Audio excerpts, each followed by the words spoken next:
ரமலான் மாதத்தை முன்னிட்டு எமது ஃபிர்தௌஸ் ஜும்மா பள்ளி வாசலில் தீனியத் பாடம் நடைபெற்றது. இதில் 5 தலைப்புகளாக பிரிக்கப்பட்டு முதலாவது தலைப்பாக அல் குர்ஆன் வாழ்வியலும், அதில் அல் குர்ஆனை நாம் எப்படி கற்கிறது, மற்றவர்களுக்கு எப்படி கற்றுக் கொடுப்பது என்பதையும் அதில் பார்த்தோம். இரண்டாவது தலைப்பாக தொழுகையின் சட்டங்கள், அதில் தொழுமுறை என்பதை பார்த்தோம்.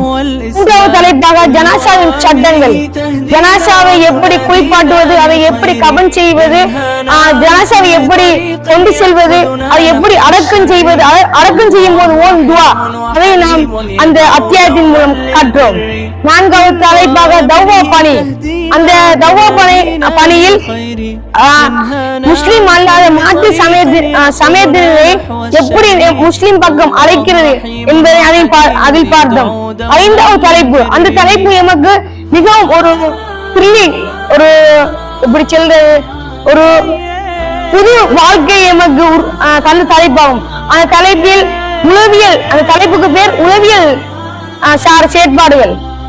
அந்த தலைப்பில் புது வாழ்க்கை எப்படி தொடங்குவது என்பதை எமது அவுசன் மௌலவி எமக்கு கற்று தந்தார்.